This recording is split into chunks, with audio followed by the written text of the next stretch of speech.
భగవంతుడి పేరుతో బీజేపీ ఓట్లు అడుగుతూ మతం పేరుతో సీట్లు గెలిచి అధికారం కాపాడుకుంటుందని కాంగ్రెస్ మాజీ ఎమ్మెల్యే జగ్గారెడ్డి బీజేపీపై విమర్శలు గుప్పించారు. ఈ దేశ ప్రజలకు అంబేద్కర్ ఇచ్చిన రాజ్యాంగమే రక్షణ కవచమని, కవచాన్ని తొలగించాలని బీజేపీ చూస్తుందని ఆరోపించారు. ఓటు చోరీపై రాహుల్ గాంధీ ప్రజల్లో అవగాహన కల్పిస్తున్నారని చెప్పారు.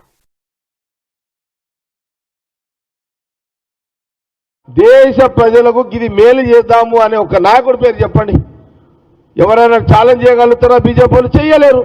మాట్లాడితే హిందువులు, అరే నాయన మీరు బీజేపీ వాళ్ళు కాదురా నాయన, ఫస్ట్ అందరము మొక్తాము.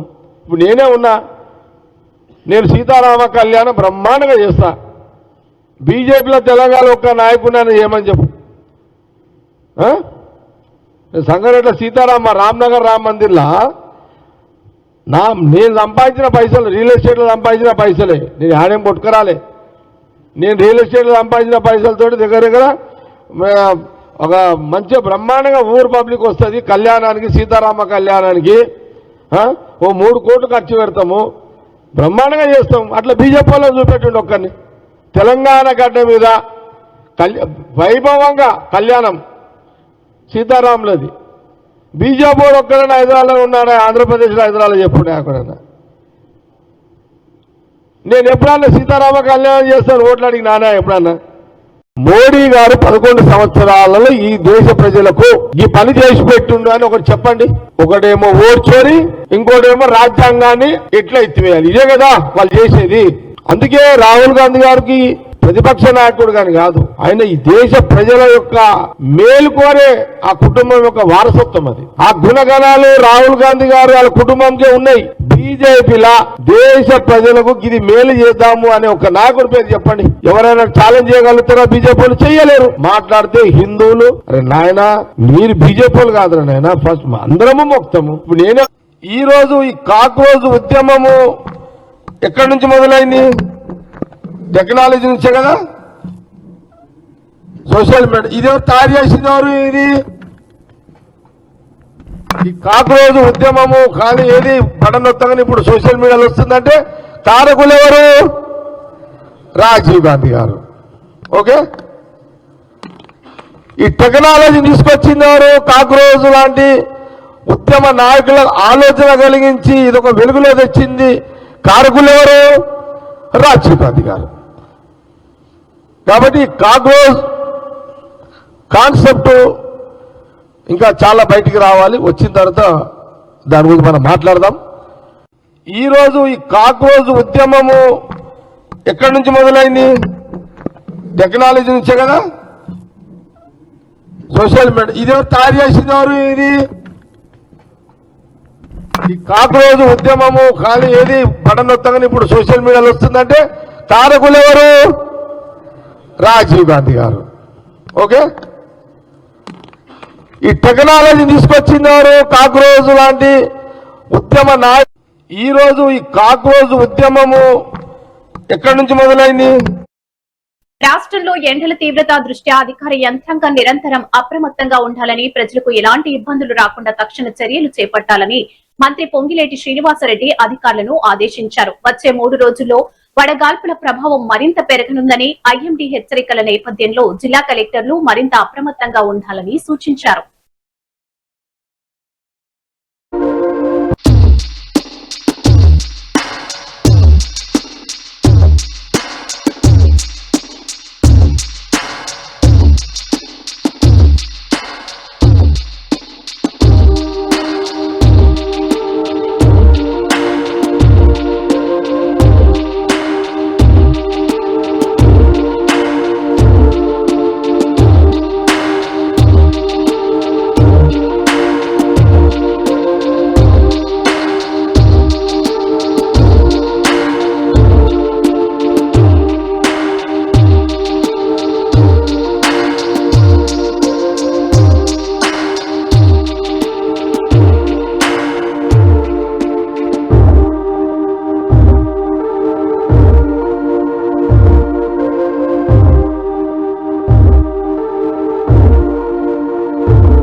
హైదరాబాద్ పోలీసింగ్ వ్యవస్థలో సరికొత్త విప్లవం ఆవిష్కృతమైంది. పోలీస్ స్టేషన్ కు వచ్చే బాధితులకు భాషాపరమైన ఇబ్బందులు కలగకుండా వారి ఫిర్యాదులను త్వరితగతిన అత్యంత ఖచ్చితత్వంతో నమోదు చేసేందుకు దేశంలోనే తొలిసారిగా ఏఐ కాపీరైటర్ అనే కృత్రిమ మేధ ఆర్టిఫిషియల్ ఇంటెలిజెన్స్ ఆధారిత మొబైల్ యాప్ ను అందుబాటులోకి తీసుకొచ్చారు. హైదరాబాద్ సిపివిసి సజ్జనార్ ఐపీఎస్ ఆవిష్కరించి దాని పనితీరును పరిశీలించారు.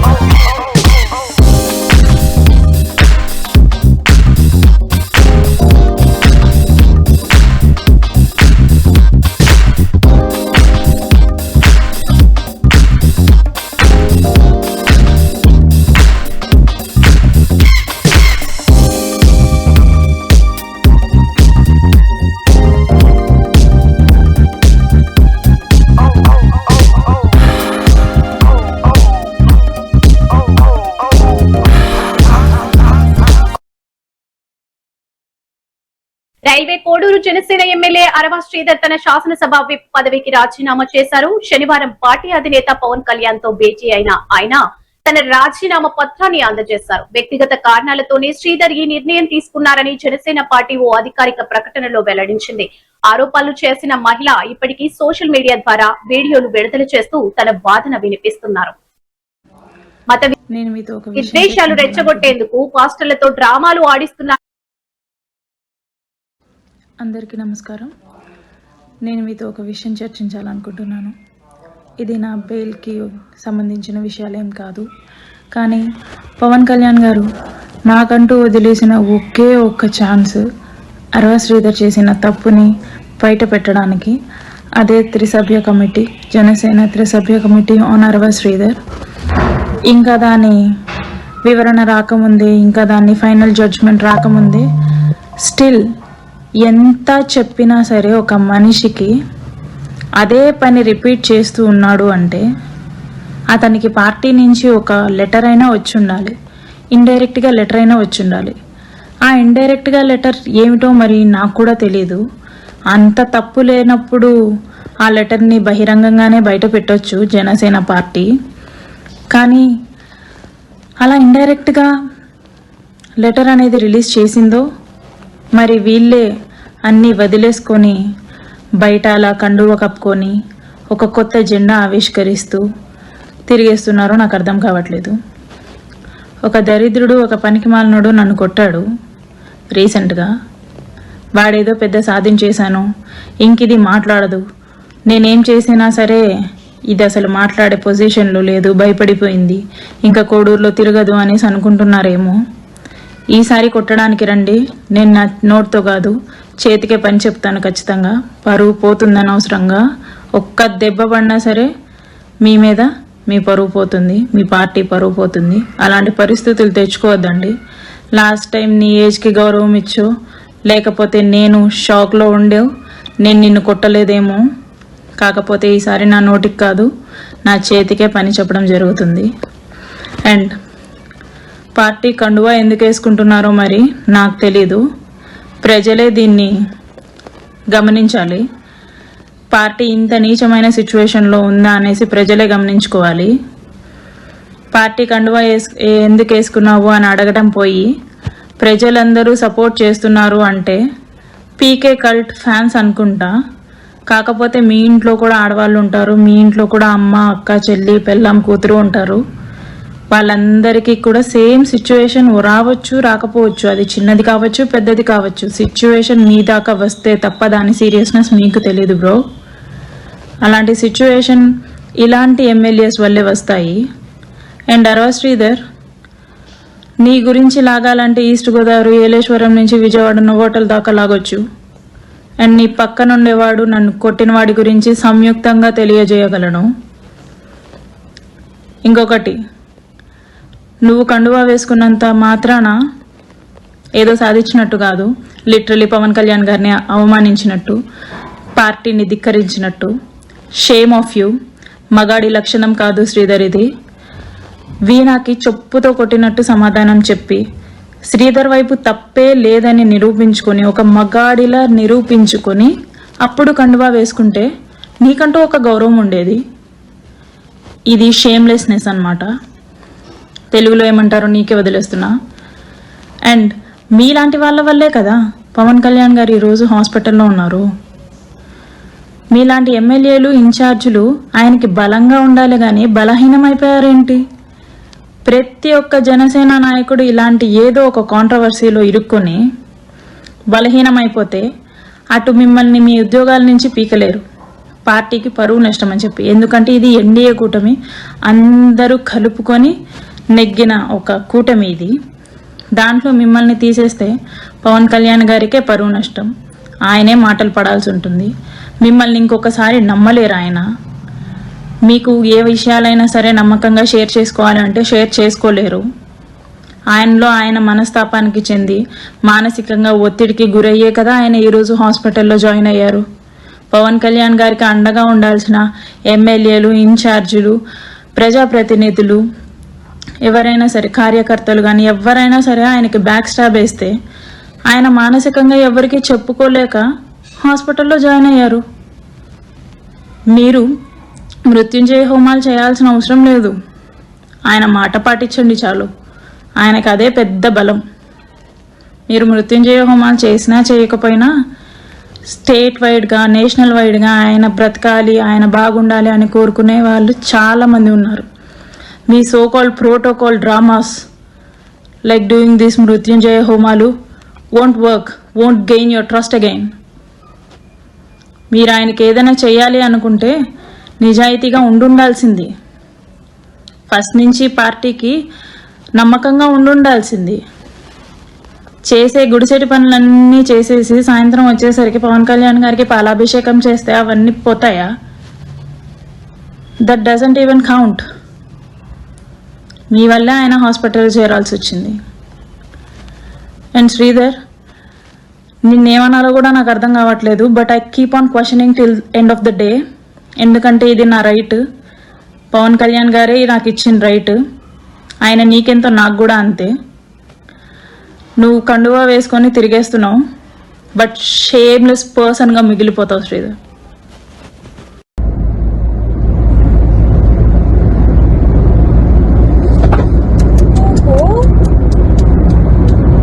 అది డివైడర్ పామా? తొక్కిచ్చినవా?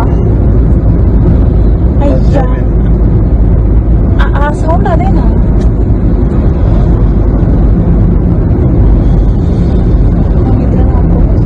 ఇద్దరు కాదు, నేను చూడలేదు. నాకు నేను పెట్టుకున్నాను ఒంటికి.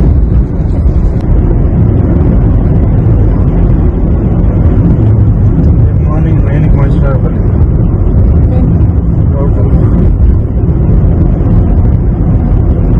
ఏంటి 26 నుంచి మళ్ళీ ఏదో ఉంది. ట్రైన్ పని చేస్తుంటాను. అది ఎందుకు చేసేది? సభ్యత్వం ఏమన్నా యాక్సిడెంట్ అవ్వాలి ఏమన్నా అయితే ఇదేంటి కళ్ళు మూసుకొని ఇవ్వడు.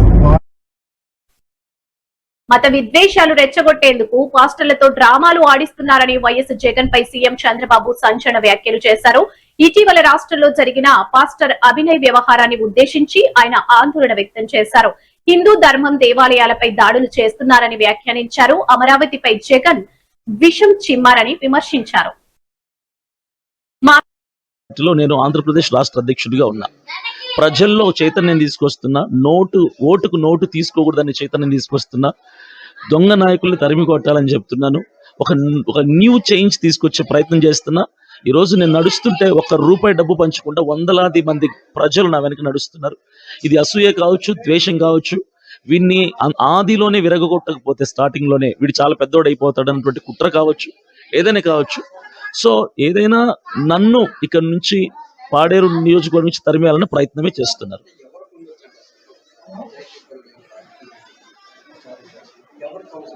నేనైతే పర్టికులర్ పలానా పార్టీ అని, పలానా నాయకుడు నేను పేరు చెప్పను. నాకు ఒకవేళ నా మనసులోనే నేను చెప్పను, అది నాకు సరికాదు కాబట్టి. నాకు లేదు. ఇది జరుగుతుంది కదా, చివరికి నా మీద వేసే ప్రయత్నం చేస్తాను. నా వాళ్ళని తీసుకెళ్ళి ఇప్పుడు ఇద్దరిని పెట్టారు అక్కడ, చిన్నపిల్లోడు ఒకడు పెద్దోడు ఒకడు, వాళ్ళని కొట్టి మీరు ఎందుకు చేశారు చెప్పండి అని ఇన్వెస్టిగేషన్ చేయడం ఎంతవరకు కరెక్ట్? మేమే చేసుకున్నామని చెప్తున్నారు. ఇప్పుడు ఉదయం ఫోన్ చేశారు, అక్కడ ఉన్నటువంటి పాస్టర్లు కొంతమంది ఫోన్ చేసి జాన్ బెనెడీ సుదర్శన్ వచ్చేసారు వైజాగ్కి, పోలీసు వాళ్ళు చెప్పారు వదిలేశారంట చెప్పారు. తర్వాత కాసేపటికి మా పర్సన్ అక్కడ ఫోన్ చేసి మేము ఇంకా స్టేషన్లోనే ఉన్నాం, మమ్మల్ని కొట్టారని చెప్పారు. పోలీసులు డబుల్ గేమ్ ఆడుతున్నారు, పంపించేసాం వదిలేసాం వాళ్ళని, వైజాగ్ వెళ్ళిపోయారు అంటున్నారు. చూస్తేమో స్టేషన్లోనే కూర్చోను. ఇది ఏం గేమ్ అండి? ఇది ఎంతవరకు ఇట్లా అన్యాయం చేస్తారు? ఎంతవరకు ఇలాంటి కుట్రలు చేస్తారు? ఏదైనా సృష్టిస్తారు. ఇప్పుడు ప్రవీణ్ పగడాల విషయంలో సీసీ ఫుటేజ్లు పుట్టించి తాగుబోతాడని నిరూపించిన వాళ్ళు ఈరోజు నా మీద ఇంత చిన్న సమస్యని నా మీద నెట్టేయలేరా? అన్ని వాళ్ళ చేతుల్లోనూ, నా చేతుల్లో ఏం లేదు కదా, ఒక సామాన్యుడిని అంతే.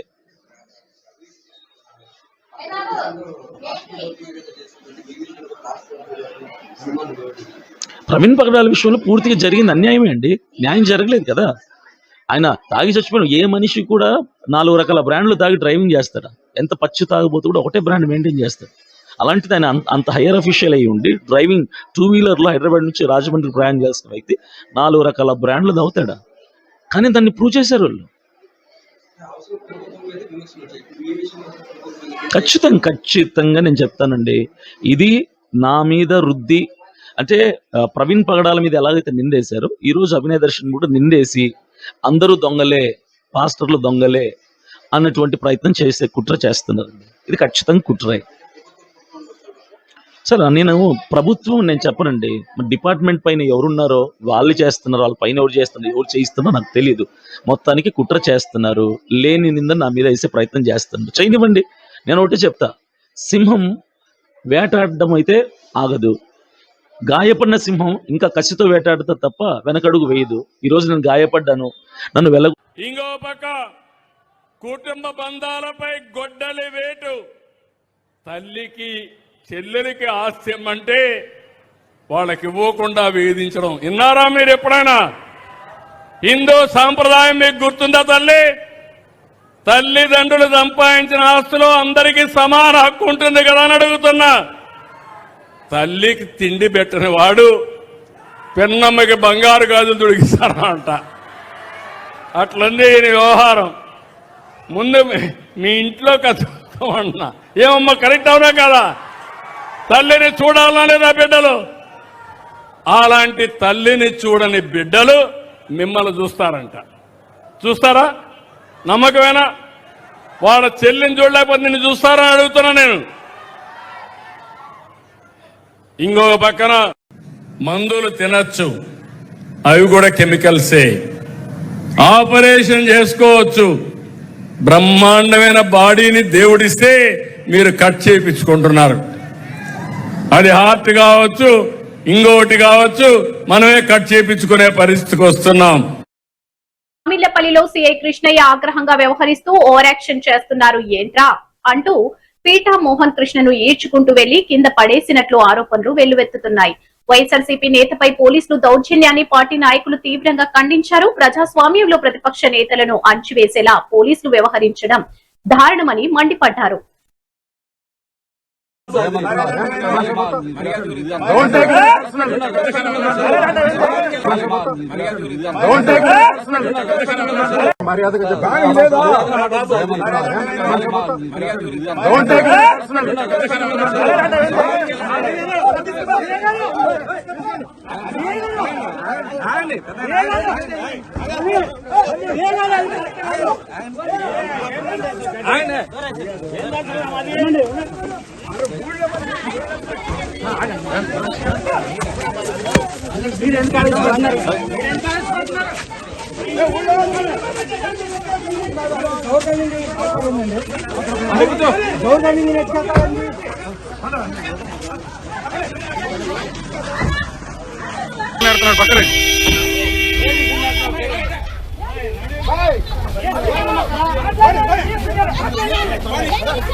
మాట్లాడండి సార్.